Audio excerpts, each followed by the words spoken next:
Клиент проехал всего 600 километров, и минусов здесь предостаточно. Показываем клиенту, у него глаза по 5 копеек. Дверь плотно не закрывается, появились какие-то сверчки, скрипы. Залезем в каждую дырочку. Где искать такого мастера потом и с кем судиться? Американская мечта, о которой лучше не мечтать.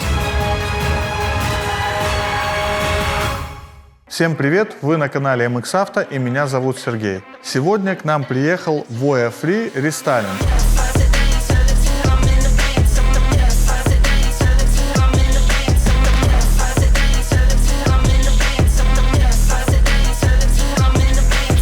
Вся информация в интернете только положительная. Хорошие отзывы, но никто не говорит о болячках и косяках, которые говорят нам лично владельцы. Мы эти машины знаем достаточно хорошо, разбирали их вдоль и поперек, изучили и хотим рассказать вам конкретно, что же беспокоит владельцев данных авто. Клиент проехал всего 600 километров, и минусов здесь предостаточно. И эти минусы не только у данного владельца. Если вы окунетесь поглубже в телеграм-каналы, различные паблики, вы найдете много противоречивой информации про данную модель. То, что у данного автомобиля в задней части что-то постоянно гремит, это еще цветочки. А обо всем поподробнее в данном выпуске. Ну что, поехали!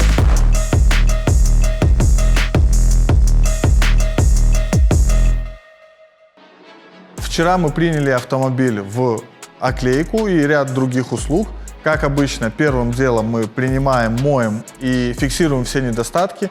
А здесь, оказывается, вроде бы как машина новая, но ее помимо того, что надо просто качественно отполировать и подготовить к оклейке, так еще и ряд нюансов, которые либо в процессе эксплуатации проявились, либо уже там добрые люди помогли.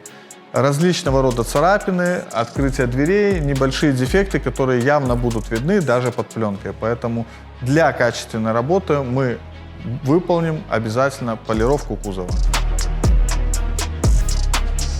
На будущее все, кто хотите приобрести или будете приобретать новые автомобили, обязательно обратите внимание на подготовку автомобиля к выдаче. А лучше вообще попросите, когда вы приезжаете принимать, пусть его помоют, и вы вот прям с пылу с жару свежий автомобиль увидите во всей его красе. И вы представьте реакцию клиента, который приехал, и моем машину, показываем клиенту, у него глаза по 5 копеек, машина совершенно не новая, голограмма, царапины на дверях, различного рода там притертости уже, что-то в процессе эксплуатации, видимо, получили, а что-то, может быть, изначально дилер даже и не убирал.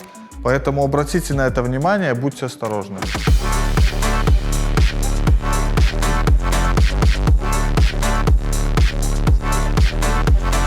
Переместилась наша машина конкретно на пост оклейки. Для того, чтобы выполнить качественную оклейку, необходимо снять практически все с машины, разобрать ручки, молдинги, вот все, что увидите, вот эти накладки, эти расширители, везде будет грязь, песок. Раз.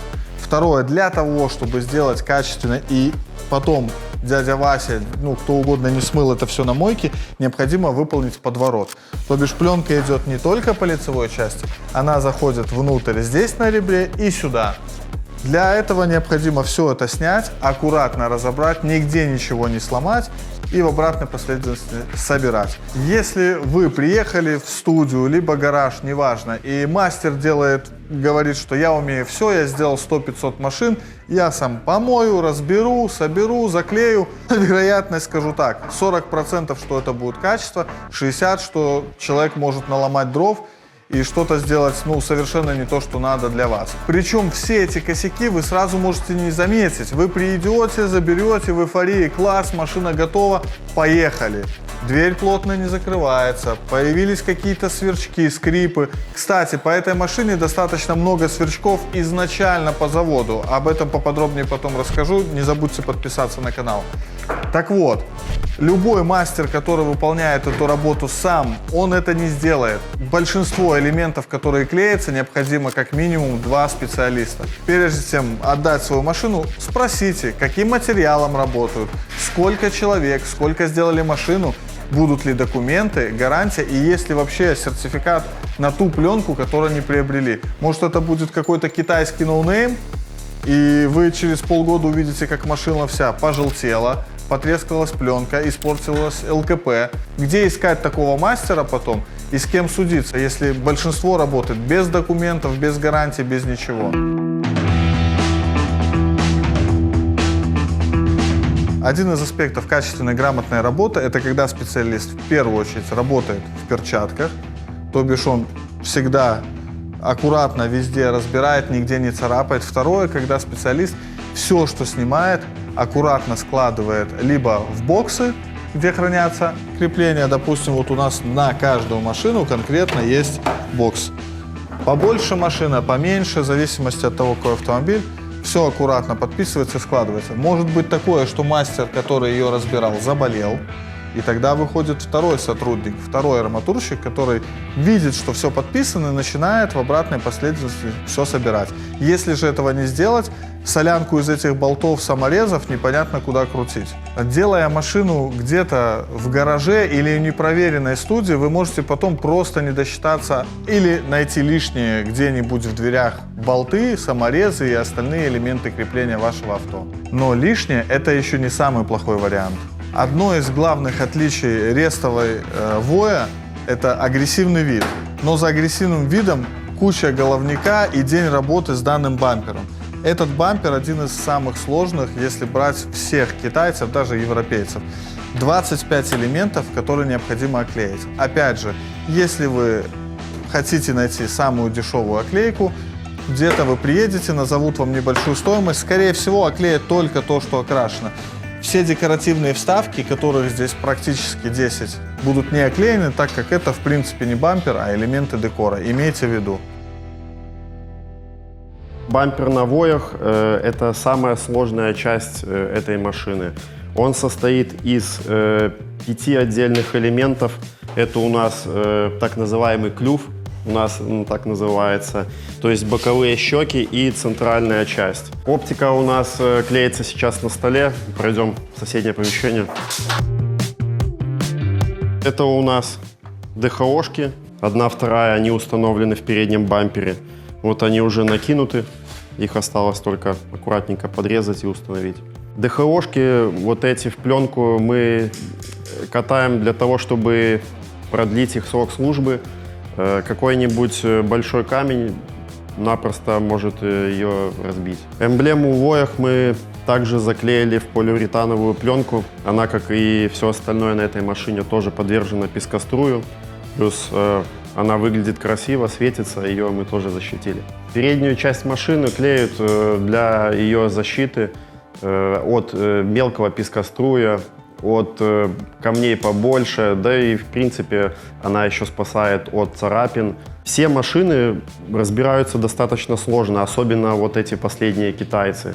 Вот. Но наш сотрудник это делает уже не в первый раз, поэтому он знает, как что снимается, где чего стоит и на каких местах. И из косяков по этой машине у нас на конкретной фаре произошло отслоение лакового слоя, но страшного в этом ничего нет. Ну, это заводской косяк, небольшой. Есть небольшое отслоение, на скорость не влияет, чуть-чуть визуально некрасиво. Вот здесь у нас накинута уже пленка на зеркало. Зеркало у нас тоже непростое, скажем так. Для того, чтобы это зеркало ходило, нужно по-хорошему сутки выждать в теплом помещении. Только потом его уже по контуру красиво подрезать. Мы отполировали кузов, убрали максимальное количество царапин перед оклейкой, потому что даже с завода они не приходят в идеальном состоянии. Второе. Кузов обезжиривается, клеится пленка, сушится и подрезается. В конечном мы собираем машину. Сейчас мы ставим на место бампера, накладки, фендера, оптику и выгоняем машину на доводочные работы. Главная боль по клейке этой машины был нанесенный антикор у официального дилера. Для того, чтобы поклеить пленку, все края нужно качественно обезжирить, или пленка просто не приклеится. Передняя часть вот этого бампера, она у нас оклеена единым куском, без единого разреза. Берется банально обычный сантиметр. То есть от края до края мы меряем длину, там, получается условно 2 метра, берем какой-то условный запас, сантиметров 20 на туда-сюда, и по высоте, то есть вот он там 60 сантиметров. И все это кладется просто одним таким прямоугольником, один прямоугольник. Вот, и дальше это постепенно укладывается. Устанавливается он на мыльный раствор. Чуть больше мыла, чуть меньше воды. Каждое отверстие у нас прорезается вручную, то есть по воздуху. Мало что режется по самой кузовной детали, подрезается по воздуху и уже укладывается вовнутрь. Как понять, что ваша машина качественно оклеена? Попытайтесь найти края пленки. Если края пленки вы не можете найти, это значит, что либо машина не оклеена вовсе, либо машина оклеена достаточно качественно. То есть, когда бампер станет на место, вот, здесь можно пальцем зацепиться. Это единственное, что можно найти. Я не знаю, как делают все другие, но я видел, что многие люди делают достаточно много разрезов при укладке этого бампера здесь, для того, чтобы легче уложить. Парктроник у нас тоже укатан с единого куска, то есть здесь разрезов не было. 5 часов рабочего времени ушло чисто на один бампер. Пришлось попотеть. Если мы смотрим углы, все подвороты, то мы можем увидеть, что везде пленка аккуратно завернута. Нигде не видно, где же она заканчивается. Все аккуратно вот подрезано. Только вот следы моей фибры, которые я протирал. Зеркала аналогично заклеены, нету растяжек. Все машины, которые у нас оклеены, в обязательном порядке приезжают на контрольный осмотр, после чего получают гарантийные обязательства от нас и выпускаем со спокойной душой защищенный автомобиль. Данный автомобиль сейчас на контрольном осмотре. Он проехал порядка 3000 километров.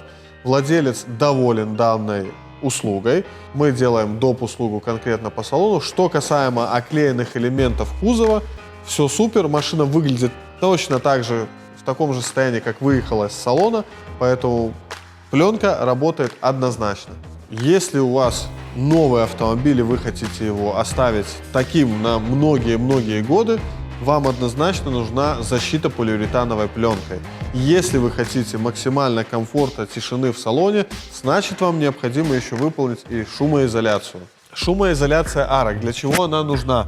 Когда вы едете в своем новом автомобиле, все, что попадает с-под колес, все камни, все попадает в первую очередь куда? В арку и дальше летит по кузову, разлетается. Владелец Voya данного конкретного автомобиля жаловался, что до этого, ездив на бензиновом обычном ДВСе, у него не было проблем шума с арок, он слышал только, наверное, шум двигателя и музыки. Здесь же максимальная тишина и потусторонние звуки, именно которые летят камни из-под колес, там, по дверям, плюс акустика. Он говорит, я хочу сделать лучше, меня это бесит, раздражает.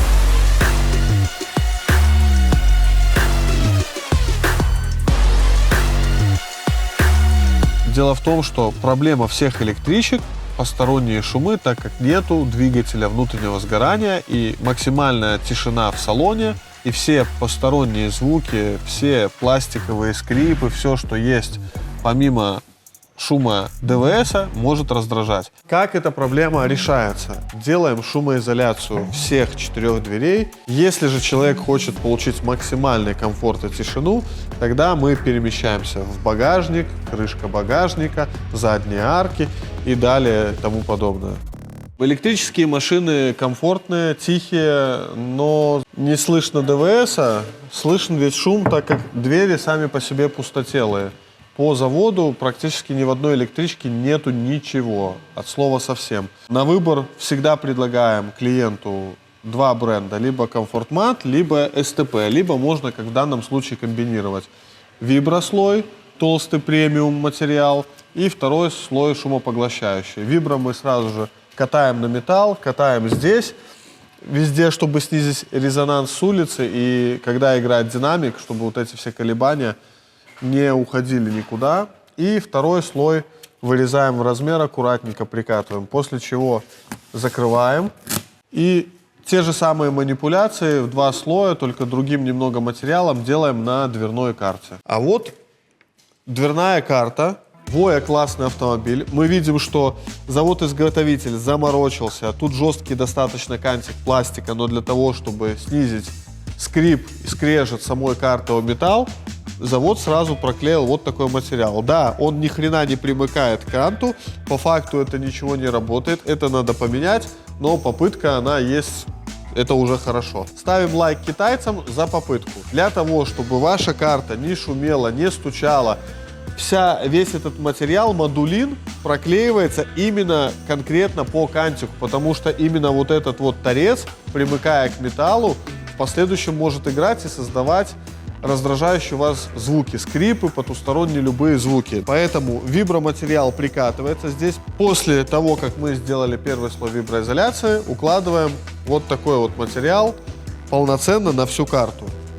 Конечный вариант у вас на карте окажется один слой и второй слой виброматериала. Это позволит вам добиться тишины в салоне. А качество самой шумоизоляции заводской страдает у, наверное, 90% автомобилей. Можно глянуть эту Ford, там вообще ни хрена не будет. Вот вам американская мечта. Мечта, о которой лучше не мечтать. Американский автомобиль. Китайский автомобиль. Пока нет шумоизоляции, плюс-минус звенит одинаково, как пустое ведро. Здесь уже есть. Причем дверная карта не на месте. Дверную карту в данный момент шумоизолируем. Когда все 4 слоя будут сделаны и карта будет одета, звук будет максимально глухой, как в бункере. В чем плюс шумоизоляции? Помимо вот этой тишины, приятного закрывания двери, вы получаете термос. Машина зимой не так остывает, а летом она не так нагревается. А вот у нас немецкий автомобиль. Если мы посмотрим, какая же тут у нас шумоизоляция, то мы поймем, что все-таки немцы явно впереди. Здесь помимо виброматериала везде лежит поролон, везде лежит еще шумоизоляционный материал, который позволяет достичь того комфорта и тишины, которого пока что нет в данных автомобилях. Резюмируя, хочу сказать, что все-таки китайцы еще по качеству шумоизоляции явно не догнали некоторых европейцев. Но что касаемо в среднем, если сравнивать, то 80% рынка у нас делает одинаково никак. Поэтому хочешь комфорт, хочешь тишину, однозначно надо дополнительно делать шумоизоляцию в своем автомобиле.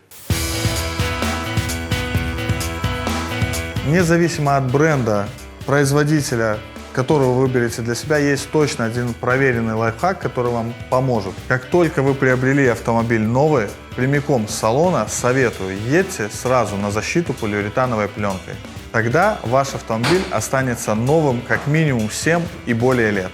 Ну а куда ехать, где действительно качественный сервис, вы знаете, ссылочка в описании.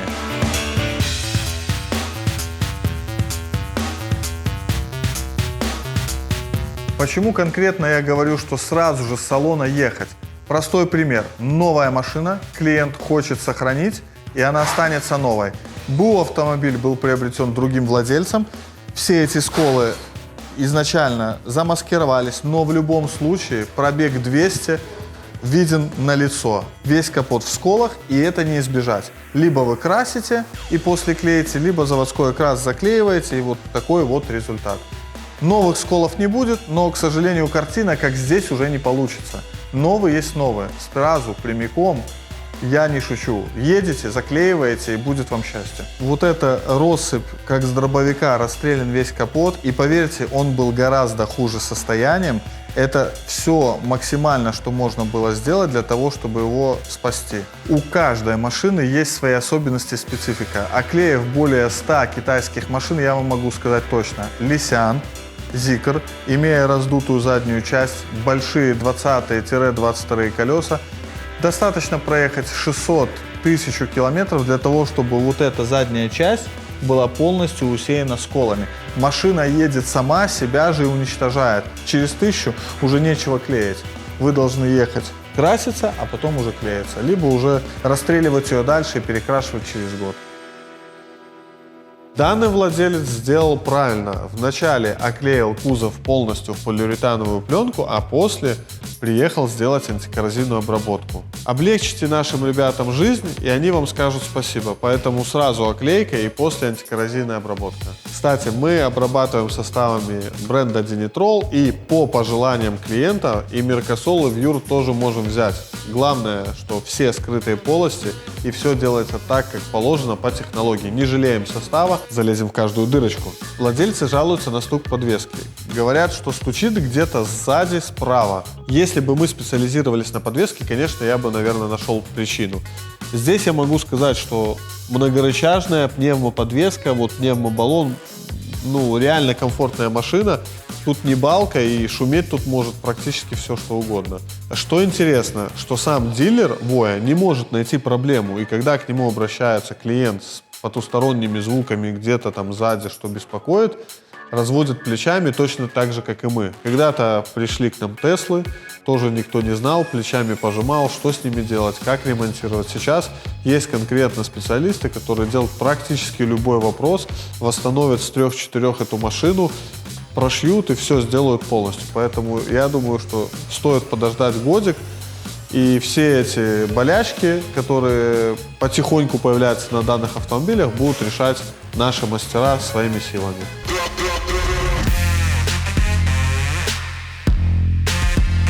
В целом автомобиль данной марки Voya Free собран хорошо, материалы качественны, сама сборка автомобиля аналогично выполнена максимально хорошо, нету одноразовых деталей, которые вот просто при демонтаже сразу же требовали бы замены. Поэтому наша рекомендация, если вам нравится электричка и нравится дизайн, этот автомобиль стоит покупать.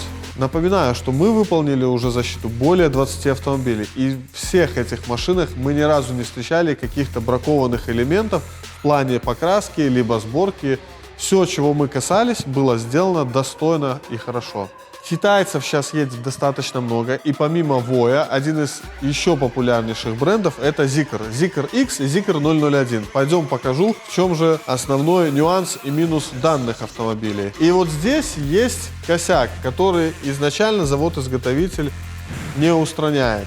А вот про этот косяк мы расскажем в следующем выпуске, конкретно про данный автомобиль. Поэтому не забудь подписаться и поставить лайк под этим видео.